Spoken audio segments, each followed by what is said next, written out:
Challenge करने का कोई अधिकार इसमें नहीं बनता है। हमारे साथ पूर्व डीसीपी एलएन राव साहब जुड़ चुके हैं। राव साहब, फैसले की खबर आप तक पहुंच चुकी होगी, आप उम्मीद कर रहे थे कि फैसला सीबीआई को चला जाएगा? जी हुसैन जी, मैंने बिल्कुल, आप ये देर आए दुरुस्त आए वाली बात है। मैं तो पहले भी एक्सपेक्ट कर रहा था और कई चैनल्स पे मैंने बताया था ये केस सीबीआई में जाना ही चाहिए, क्योंकि जिस ढंग से महाराष्ट्र पुलिस में इसका पूरा शुरू से आखिर तक, अभी तक 66 दिन हो गए, उसका पूरा कंडक्ट है। ये conduct not only Sushant Singh के परिवार को दुखी कर रहा था, बाकी उनके सुशांत सिंह के जितने करोड़ों फैंस हैं उनको, उनके मन में जो आदेश दिया है सीबीआई के द्वारा इन्वेस्टिगेशन करने का, ये बहुत ही अहम फैसला है। और मैं समझता हूं कि क्यों ना ऐसी चीजें जब कंट्रोवर्शियल हो जाती हैं तो क्यों ना ऐसी इंडिपेंडेंट एजेंसी से इन्वेस्टिगेट कराया जाए, ताकि सभी चीजों के ऊपर, सभी डाउट्स के ऊपर पर्दा पड़ जाए। और ये आज ये पर्दा पड़ चुका है और मैं समझता हूं कि अब सीबीआई वास्तव में बहुत ही सक्षम इन्वेस्टिगेटिंग एजेंसी है और इसमें पूरी डिटेल में जाकर इसकी इन्वेस्टिगेशन अब की जाएगी। जितने पहलू जो डाउटफुल क्रिएट किए जा रहे, डाउट्स क्रिएट किए जा रहे थे, उनके ऊपर डिटेल में इन्वेस्टिगेशन होगी। Right from the very beginning scene of occurrence को रिकंस्ट्रक्ट करके उसमें देखा जाएगा कि क्या इस प्रकार से ये सुसाइड संभव है कि नहीं है, क्योंकि इसकी कई थ्योरीज आई थी कि सुसाइड इसलिए नहीं हो सकता कि सुशांत सिंह की हाइट इतनी ज्यादा थी, वेट इतना ज्यादा था और वो बेड से और सीलिंग तक के जो डिस्टेंस था वो इतना कम था कि आदमी उस पर लटक नहीं सकता। और भी कई चीजें इसमें डाउटफुल थी। अब वो पूरी की पूरी एविडेंस, जो साइंटिफिक एविडेंस मौके से मिली थी, और सबसे इंपॉर्टेंट चीज इसमें यह है, ये जो 4-5 घंटे जो सीन ऑफ ऑकरेंस के द्वारा जो एविडेंस इकट्ठी की गई थी मुंबई पुलिस के द्वारा, वो सारी की सारी रिव्यू होंगी और दोबारा से इसको सीन ऑफ ऑकरेंस को सीबीआई रिकंस्ट्रक्ट करेगी, डमी एक बॉडी बनाई जाएगी। इस प्रकार से पूरी इन्वेस्टिगेशन को दोबारा राव साहब और जो जी राव साहब, चूंकि सीबीआई जैसी जो एजेंसी है उसमें भी आपके जैसे पुलिस अधिकारी ही काम करते हैं, अगर आप बता पाएं कि सीबीआई का अब सबसे पहला कदम क्या होगा, किस सिलसिलेवार तरीके से वो आगे बढ़ेगी और कितने वक्त के बाद हम उम्मीद करें कि सुशांत के मामले में जो मौत का जो राज है वो दुनिया के सामने आ पाएगा? देखिए, इसमें बहुत जल्दी उम्मीद करना तो एक बेईमानी होगा, लेकिन हाँ, डेफिनेटली जो सीबीआई इन्वेस्टिगेशन अब जो करेगी, तो जो जो एविडेंस, जो जो इन्वेस्टिगेशन मुंबई पुलिस ने अभी तक की है, उन सबको रिव्यू किया जाएगा। उन सबको रिव्यू करने के बाद ये देखा जाएगा कि कौन सी इन्वेस्टिगेशन, इतने आदमियों को इंटरोगेट किया है। मैं समझता हूं कि सीबीआई ने इस केस की इन्वेस्टिगेशन को साइड ट्रैक कर दिया था, अभी वो उसको राइट ट्रैक। सबसे इंपॉर्टेंट चीज इसमें यह है कि सुशांत सिंह राजपूत की डेथ हुई तो कैसे, राजपूत की डेथ हुई तो कैसे हुई, क्या वो मर गया, सुसाइड करने के लिए किसी ने बाध्य किया, इन सब चीजों पर इन्वेस्टिगेशन जरूरी है। ये सबसे पहला इंपॉर्टेंट काम है। उसको जल्दी 2-4 दिन में या एक हफ्ते में इसमें कोई डिसीजन आ जाएगा, ऐसी बात नहीं है। ऐसी पब्लिक को इतनी जल्दी उम्मीद नहीं करनी चाहिए, क्योंकि सीबीआई की इन्वेस्टिगेशन है, बहुत ही डिटेल में इन्वेस्टिगेशन होती है, बहुत आराम से की जाती है और एक एक चीज को, पहलू को देखा जाता है, इसलिए कोई जल्दबाजी का, ठीक है, जल्दबाजी नहीं, लेकिन बहुत जल्द इंसाफ सुशांत को जरूर मिलेगा, ये उम्मीद आप भी कर रहे हैं और सब कर रहे हैं। तरुण खन्ना इस वक्त हमारे साथ जुड़ चुके हैं। तरुण भी एक एक्टर है। तरुण, खबर आपको मिल गई होगी कि सीबीआई अब इस केस की जांच करेगी, अब आप उम्मीद कर रहे हैं कि बहुत जल्द इंसाफ मिलेगा सुशांत को? जी हाँ, बिल्कुल, बहुत जल्द इंसाफ मिलेगा। बिकॉज जिस बात की मुझे सबसे ज्यादा प्रॉब्लम थी वो ये था कि 5 फुट 10 इंच की जगह में 6 फुट 1 इंच का आदमी कैसे लटक सकता है, आज तक मुझे ये समझ में नहीं आया। दूसरी बात ये कि रिया चक्रवर्ती बोलती हैं कि 8 जून को मैं वहां से गई, तब तक मैं उनकी गर्लफ्रेंड थी, मेरा उनके साथ में सब कुछ ठीक था, लेकिन उन्होंने इंस्टाग्राम से सब फोटोज हटा दी, उनका फोन भी ब्लॉक कर दिया उन्होंने। लेकिन 1 महीने के बाद में जब सुशांत जिंदा नहीं थे तो उन्होंने सबके सामने बोल दिया कि मेरा तो बॉयफ्रेंड था, मैं हाथ जोड़ के विनती करती हूँ कि सीबीआई की जांच हो, जब उन्हें पता था कि सीबीआई की जांच नहीं होगी। लेकिन सीबीआई की जांच हो गई। अब वो बोल रही है कि मुझे सीबीआई की जांच नहीं करवानी है, तो मुंबई पुलिस के साथ में ही ठीक हूं। मुंबई पुलिस उसके रिश्तेदार लगती है, मैं सिर्फ ये जानना चाहता हूं। और जो ये बात थ्योरी, अभी भी कुछ लोग बोल रहे हैं कि suicide, please sir suicide word हटा दीजिए। ये सुसाइड का जो वर्ड है, ये सुसाइड का जो एक थ्योरी है, ये रिया चक्रवर्ती ने और उन लोगों ने फ्लोट की है ताकि इस हत्या को छुपाया जा सके। और मैं तो ये भी कहूंगा कि हत्या एक नहीं हुई, हत्याएं 2 हुई थी वहां पर। There were 2 dead bodies on that day, जिनको ले जाया गया है वहां से, जिन लोगों ने भी कवर किया है। मुझे सिर्फ एक ही चीज का डर है कि जो कुछ भी इसमें निकाला जाएगा नतीजा, उसमें यह ना हो कि किसी छोटे मोटे लोगों के ऊपर दोष मढ़ दिया जाए और जो ऊपर की बड़ी बड़ी जो मछलियां हैं वो सब निकल जाए। वो बहुत जरूरी है, इस चीज का ध्यान में रखा जाना चाहिए, क्योंकि टाइम काफी हो गया है। एविडेंस काफी नष्ट हो गई है। आप तरुण जो बातें कह रहे हैं, आने वाले वक्त में सीबीआई जब जांच करेगी तो इन सारी बातों को भी गौर करेगी, लेकिन इस फैसले के आने के बाद बहुत सारे रिएक्शंस भी आ रहे हैं। तेजस्वी यादव क्या कह रहे हैं, जरा उनको सुन लेते हैं। देखिए, मैं इस फैसले का, सुप्रीम कोर्ट के फैसले का स्वागत करता हूं और आपको ये भी बताना चाहूँगा कि सबसे पहली मांग जो है सीबीआई जांच को लेकर के राष्ट्रीय जनता दल और हम लोगों ने की थी। 30 जून को जब शेखर सुमन आए थे पटना, तो हम लोगों ने बाकायदा प्रेस कॉन्फ्रेंस करके जो है सीबीआई जांच की मांग की थी और मुझे खुशी है कि सुप्रीम कोर्ट ने इस सीबीआई को जांच सौंपने का काम किया है। और हम लोगों ने लगातार जो है 30 जून से मांग लगातार, चाहे सदन के अंदर हो या सदन के बाहर हो, हम लोगों ने किया है। लेकिन बिहार सरकार जो है 42 दिन बाद जो है संज्ञान लेती है, 42 दिन बाद संज्ञान लेती है। हमने चिट्ठी भी लिखा था एक मुख्यमंत्री जी को, वो हम आपको दिखा दें।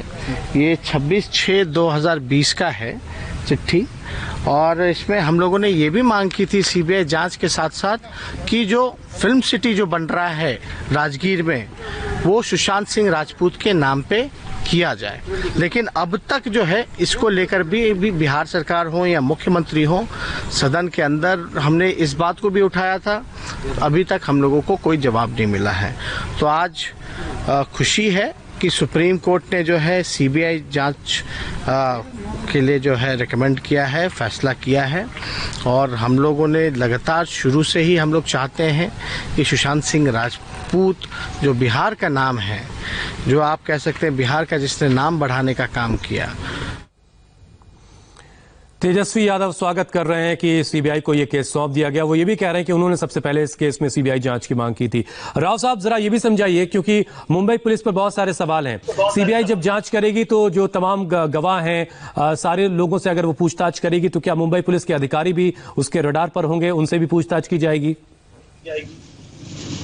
देखिए, ये बहुत जरूरी है कि जितने विटनेसेस पहले सीबीआई जो मुंबई पुलिस ने इंक्वायर किया है, जो इन्वेस्टिगेट किया है, उनके स्टेटमेंट्स भी दोबारा से रिकॉर्ड किए जा सकते हैं। और जो मेन जो इससे कनेक्टेड विटनेसेस हैं उनको डेफिनेटली इनको एग्जामिन किया जाएगा सीबीआई के द्वारा।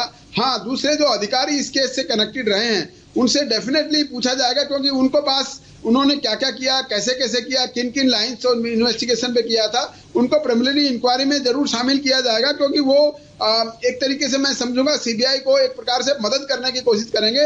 हाँ, लेकिन अगर मैं सीबीआई की जानकारी में या सीबीआई की इंक्वायरी में ये मालूम हुआ कि मुंबई पुलिस के किसी अधिकारी ने इस केस में बंगलिंग की है, बंगलिंग का मतलब इस केस को मिसगाइड करने के बाद या इसकी इन्वेस्टिगेशन को डिरेल करने की कोशिश की है, उसके बारे में ये मैं आपको बता दूं कि उसमें ये आएगा कि उसने एविडेंस को डिस्टॉर्ट करने की कोशिश की है, तो उसके खिलाफ भी कार्रवाई हो सकती है। अगर ये एविडेंस ये आया सीबीआई की इंक्वायरी के दौरान कि किसी महाराष्ट्र पुलिस के किसी ऑफिसर ने ऐसा करने की कोशिश की है, तो वो डेफिनेटली इस केस में उसके संदिग्ध सिचुएशन में आएगा।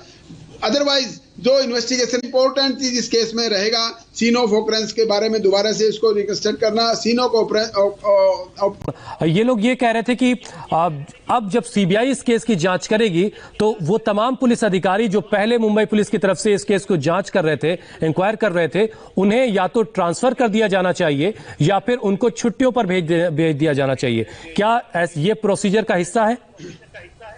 नहीं, मैं इस बात से सहमत बिल्कुल नहीं हूं, क्योंकि वो जो पुलिस ऑफिसर्स हैं उनको इन्वेस्टिगेशन करने के लिए सीबीआई को मदद करनी पड़ेगी, उनको मदद करनी चाहिए और करनी पड़ेगी। और इसमें ये बात मैंने दोबारा से मैं रिपीट कर देता हूं, अगर किसी ऑफिसर के द्वारा कोई ऐसी बात पता लगी कि उसने गड़बड़ करी है इस इन्वेस्टिगेशन में, उसको छुट्टी भेजने की बात नहीं है, उसको इस केस में से इसकी सर्विसेज से जा सकती है, ऐसी बात है। छुट्टी भेजना कोई सॉल्यूशन नहीं है, उनको सीबीआई की इन्वेस्टिगेशन में शामिल रहना जरूरी है। छुट्टी भेजने से इन्वेस्टिगेशन हैम्पर होगी और सीबीआई ने अपने इंडिपेंडेंट तरीके से इसमें इन्वेस्टिगेशन करनी है।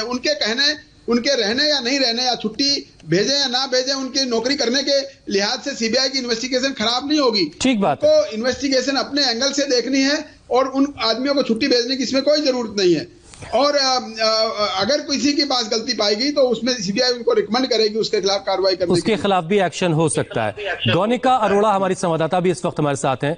गौनिका, अगर आपके पास कोई अपडेट है इस केस से जुड़ा तो वो दीजिएगा, लेकिन एक सवाल भी है उसे सुन लीजिए आप। उज्जवल निकम जो वरिष्ठ वकील हैं, उनसे जब अभी मैं बात कर रहा था तो एक पॉइंट पर डिस्कशन हो रहा था, चर्चा हो रही थी कि इस केस का जो फैसला है उससे एक प्रेसिडेंट ऐसा हो सकता है कि क्राइम किसी स्टेट में होगा, एफआईआर किसी और स्टेट में हो जाएगी, और फिर वो अगर दोनों राज्यों में अलग अलग दलों की सरकारें हैं, यानी दोनों पक्ष और विपक्ष का मामला होगा, तो सीबीआई जांच की सिफारिश करके एक गलत प्रेसिडेंट इससे बन सकता है।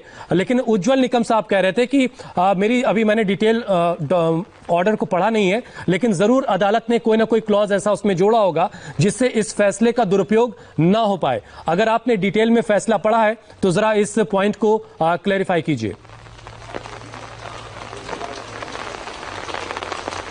देखिए, ऐसा कुछ जजमेंट में तो नहीं है, लेकिन जहां तक एफआईआर की बात है तो एफआईआर देश के किसी भी हिस्से में रजिस्टर हो सकती है, लेकिन जब मामले की इन्वेस्टिगेशन होती है तब एफआईआर सिर्फ एक ही कंसीडर की जाती है। और इस मामले में क्योंकि एफआईआर एक ही रजिस्टर की गई है, अगर किसी और जगह पर एफआईआर रजिस्टर की भी जाती है तो उसका फैसला सुप्रीम कोर्ट में अब क्योंकि आ गया था, तो सुप्रीम कोर्ट ही इस मामले पर फैसला करता है कि आखिर कौन सी एफआईआर को माना जाना है। वहीं अब जजमेंट की बात करें तो जजमेंट की पूरी कॉपी आ चुकी है और जजमेंट में कोर्ट ने अपने सेक्शन 142 का आर्टिकल 142 का इस्तेमाल किया है और उसी के तहत दरअसल कोर्ट खुद ही ये फैसला कर सकता है अगर किसी मामले में कोर्ट को ऐसा लगता है कि किसी मामले में फेयर इन्वेस्टिगेशन नहीं हो रहा है या फिर सही तरीके से उस मामले की जांच हो नहीं रही है और इंसाफ उस मामले में नहीं मिल पा रहा है। ऐसे में कोर्ट सिर्फ जस्टिस की राह पर कोर्ट ये तय कर सकता है, अपने आर्टिकल 142 कॉन्स्टिट्यूशन का इस्तेमाल कर सकता है और उसी आधार पर कोर्ट ने ये फैसला लिया है कि कोर्ट ने सीबीआई जांच की जो परमिशन है वो दे दी है। इसके अलावा क्योंकि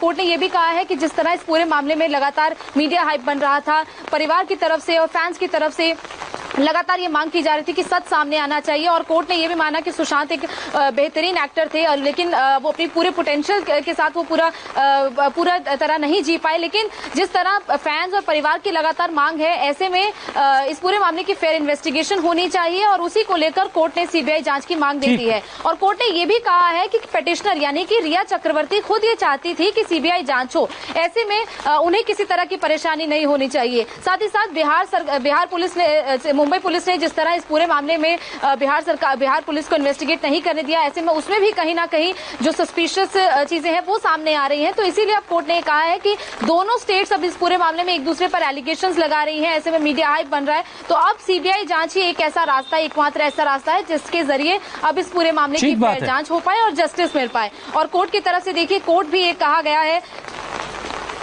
जी गौनिका, बात पूरी कर लें। जी, कोर्ट की तरफ से जजमेंट में एक ये कोर्ट भी लिखा गया कि when truth meets sunshine justice will not prevail on the living alone but after lives fitful favour now the departed will also sleep well. यानी कि जो शख्स मर चुका है अगर सच सामने आ जाएगा, उसे जस्टिस मिल जाएगा, तो जो शख्स इस दुनिया से गया है वो भी उसे भी एक चैन की नींद वो सो पाएगा। और आखिर में लिखा है सत्यमेव जयते, यानी कि कोर्ट भी अब यही सोचता है कि सिर्फ सीबीआई जांच ही एक ऐसा रास्ता है जिसके जरिए सुशांत को इंसाफ मिल सकता है और पता लग सकता है कि आखिर सुशांत के साथ क्या हुआ। ऐसे में अब सीबीआई जांच कोर्ट ने आदेश दे दिया है। बिल्कुल गौनिका, महाराष्ट्र सरकार ने और इस तरह से मुंबई पुलिस को भी एक बड़ा झटका लगा है और रिया भी जो मांग कर रही थी उसे भी अदालत ने सिरे से खारिज कर दिया है। एल.एन. राव साहब, महाराष्ट्र में इस वक्त एक हाई लेवल मीटिंग चल रही है। अनिल देशमुख जो गृह मंत्री है महाराष्ट्र के, वो बैठक कर रहे हैं, उसमें एडवोकेट जनरल मौजूद हैं, प्रिंसिपल सेक्रेटरी होम मौजूद हैं। क्या ये सिर्फ एक सियासी बैठक है या फिर जो कानूनी पहलू है, चूंकि अदालत साफ कर चुकी है कि आप इस फैसले को चैलेंज नहीं कर सकते हैं, तो क्या कोई और गुंजाइश कहीं से बाकी बचती है? देखिए, महाराष्ट्र गवर्नमेंट अगर कोई भी मीटिंग करती है तो उसको कोई रोक नहीं सकता। वो ठीक है, अपने तरीके से सोच रहे होंगे कि हमारी क्या क्या गलतियां रही हैं और आगे कैसे हमें इसमें इन्वेस्टिगेशन में कैसे मदद करनी हो सकता है, ये वाली बात हो रही होगी। लेकिन इस केस में आगे सुप्रीम कोर्ट के इस आदेश के बाद इसको अभी दूसरे उनके कानूनी पहलू देखेंगे कि क्या कोई एक्सप्लोर करेंगे कि क्या वो इसका चैलेंज इसको डबल बेंच या दूसरी बेंच में रेफर कर सकते हैं कि नहीं कर सकते हैं, वो अलग एक इश्यू है। लेकिन मैं नहीं समझता हूं कि अगर इस आदेश का कोई चैलेंज किया जाएगा तो उनको कोई सफलता मिलेगी। क्यों कि ऐसी कोई वजह नहीं है कि इसमें सीबीआई इंक्वायरी क्यों ना हो, ऐसी कोई वजह अभी तक नहीं, किसी को भी समझ में नहीं आ रही। सीबीआई ने क्या कहा कि ये थोड़ी कहा कि किसी को फांसी पे लटका दो या किसी को तुम अरेस्ट कर लो, ऐसा कुछ नहीं कहा है। सिर्फ ये कहा है कि सीबीआई के द्वारा इंक्वायरी करके सच्चाई सामने आनी चाहिए, और कोई भी अगर ये चैलेंज भी करेंगे तो कोई भी जज ये दोबारा भी यही कहेंगे कि इसमें सीबीआई की इंक्वायरी करने के बाद रियलिटी पता लगनी चाहिए। इसमें कोई महाराष्ट्र सरकार को या महाराष्ट्र पुलिस को या मुंबई पुलिस को कोई एतराज इसमें होना ही नहीं चाहिए। जैसे उस प्रकार से ये पहले इसको अपोज कर रहे थे कि नहीं हम ही सक्षम है और हम ही करेंगे, क्योंकि महाराष्ट्र पुलिस का जो कंडक्ट है इसमें ओवरऑल 66 दिन का जो कंडक्ट है वो बहुत ही ऑब्जेक्शनेबल रहा है। महाराष्ट्र पुलिस बहुत ही सक्षम पुलिस रही है, इसमें कोई डाउट नहीं है। लेकिन इस केस में मैं बार बार ये कह रहा हूं कि इस केस में जो conduct overall conduct Maharashtra police का वो ठीक नहीं रहा है। पटना पुलिस से जो भी पुलिस ऑफिसर्स आए थे उनके साथ में उनका व्यवहार ठीक नहीं रहा। ऐसा एक दो पुलिस के बारे में पूरी एसओपी बनी हुई है कि किस प्रकार से कोई पुलिस अगर किसी दूसरी पुलिस के पास जाती है तो उसको मदद करना एक उनकी नैतिक जिम्मेवारी ही नहीं है, एक वैधानिक जिम्मेवारी भी उनको मदद करें। जो उनको कोई एविडेंस अगर चाहिए तो उनको बताएं। एटलीस्ट ऐसे केसेज में जहां पर किसी आदमी की जान चली जाती है तो उसके परिवार वालों को जरूर बताना चाहिए। उनसे कोई बात छुपाना यह बिल्कुल ही अनैतिक है, गैर कानूनी है और ऐसा मानवीय तरीके से भी गलत है। तो सुशांत के परिवार वाले कोई चीज अगर पूछ रहे थे उनसे मुंबई पुलिस से, उस इंफॉर्मेशन को विदहेल्ड करना मुंबई पुलिस के द्वारा ठीक नहीं था। और यही सब बातें सारी हाई होने के बाद माननीय सुप्रीम कोर्ट में भी ये सब बातें गई। ठीक बात है। सुशांत सिंह केस की जांच सीबीआई को सौंपे जाने के बाद देवेंद्र फडणवीस का बयान आया है। देवेंद्र फडणवीस ने कहा कि महाराष्ट्र सरकार को आत्मचिंतन करना चाहिए। उन्होंने कहा कि मुंबई पुलिस ने गलत तरीके से केस को हैंडल किया है। इनके प्रकरण में सर्वोच्च न्यायालय ने जो निर्णय दिया है उससे देश का न्याय व्यवस्था के ऊपर विश्वास बढ़ेगा। जिस प्रकार से इस केस का हैंडलिंग महाराष्ट्र में हुआ है, मुझे लगता है महाराष्ट्र सरकार ने इस पर आत्मचिंतन करना चाहिए। हम ये अपेक्षा करते हैं कि सीबीआई जल्द से जल्द इसमें इन्वेस्टिगेशन करेगी और इस सारे केस को और सुशांत सिंह राजपूत के जो करोड़ों फैंस हैं या उनको चाहने वाले लोग हैं, ऐसे सभी को जल्द से जल्द न्याय मिलेगा, ऐसी अपेक्षा हम करते हैं इनके प्रकरण में। तो देवेंद्र फडणवीस कह रहे हैं कि इससे इंसाफ मिलेगा। और हमारे साथ एलएन राव साहब हैं, पूर्व डीसीपी हैं। राव साहब, इस फैसले के बाद क्या पुलिस डिपार्टमेंट के लिए भी कोई सबक है कि उन्हें सरकारों से या राजनीति से कितना प्रभावित होना है, कितना प्रभावित नहीं होना है? क्योंकि मुंबई पुलिस एक बहुत प्रोफेशनल पुलिस मानी जाती है। आप खुद कह रहे हैं कि बहुत शानदार उनका ट्रैक रिकॉर्ड है, लेकिन इस केस में उन्होंने अपनी भद्द पिटवाई है। यही एक वजह है। अभी मैं आपको बता दूं, जो अभी आत्ममंथन हो रहा है महाराष्ट्र सरकार का आत्ममंथन, और अभी नो डाउट इसमें डीजीपी महाराष्ट्र और मुंबई पुलिस के द्वारा भी ये इंट्रोस्पेक्ट हो रहा होगा कि इसमें अब आगे कैसे बढ़ा जाए। इसमें कोई डाउट नहीं है, हर आदमी को ये लग रहा है कि कहीं ना कहीं इसमें राजनीतिक कोई इंटरफेरेंस जरूर। राव साहब, मैं आपको रोकना चाह रहा हूं, माफी के साथ आपको रोक रहा हूं। बिहार सरकार के वकील मनिंदर सिंह इस वक्त हमारे साथ जुड़ चुके हैं। मनिंदर जी, पहले तो बहुत बहुत शुक्रिया, आपने वक्त निकाला हमारे लिए। तो मनिंदर जी, आप फैसले की कॉपी आपके पास पहुंच चुकी होगी। आप उम्मीद कर रहे थे कि ये फैसला सीबीआई के हक में जाएगा, सीबीआई को ये केस सौंप दिया जाएगा?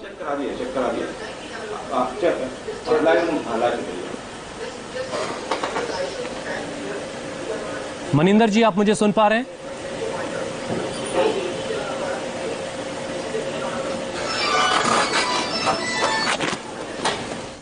चलिए, मनिंदर जी से हम दोबारा संपर्क करने की कोशिश करेंगे। बिहार सरकार के वकील हैं। राव साहब, आपकी बात अधूरी रह गई थी, अपनी बात पूरी कर लीजिए। चूंकि पुलिस कहीं की भी हो, बिहार की हो, महाराष्ट्र की हो, देश की पुलिस है, किसी भी पुलिस का नाम अगर खराब होता है तो वो अच्छी बात नहीं है। तो क्या ये महाराष्ट्र पुलिस के लिए भी एक सबक है?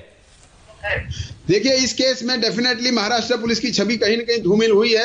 और मैं समझता हूं कहीं की भी पुलिस हो, कोई भी पुलिस हो, जब न्यायपूर्वक तरीके से कानूनी दायरे में रहते हुए कोई आदमी इन्वेस्टिगेशन फेयर तरीके से करेंगे, वो सभी पब्लिक को भी मान्य होगा और कानून के हिसाब से भी वो मान्य होता है। लेकिन कहीं ना कहीं अगर आज की डेट में देखिए, मीडिया इतना विजिलेंट हो गए हैं और मीडिया के साथ साथ पब्लिक भी सोशल मीडिया के थ्रू इतना विजिलेंट हो गई है, तो कोई भी पुलिस ऑफिसर या कोई भी कहीं की भी पुलिस अगर किसी केस में, और खासतौर से ऐसे जो हाइप वाला केस है, ऐसा जो इंपॉर्टेंट केस है, इसमें कहीं गलती अगर करते हैं तो डेफिनेटली वो पकड़े जाएंगे, और पकड़े जाने का नतीजा ये होगा कि फाइनली उनको, वो पुलिस ऑफिसर जो उसमें गलती करेंगे या वो पूरा पुलिस डिपार्टमेंट ऐसे गलती करेंगे, जानबूझकर गलती करेंगे, तो वो नॉट ओनली वो उसको उनको मुंह की खानी पड़ेगी। राव साहब, एक बार फिर से आपसे क्षमा मांगते हुए मुझे मनिंदर सिंह साहब के पास जाना होगा, जो बिहार सरकार के वकील हैं। मनिंदर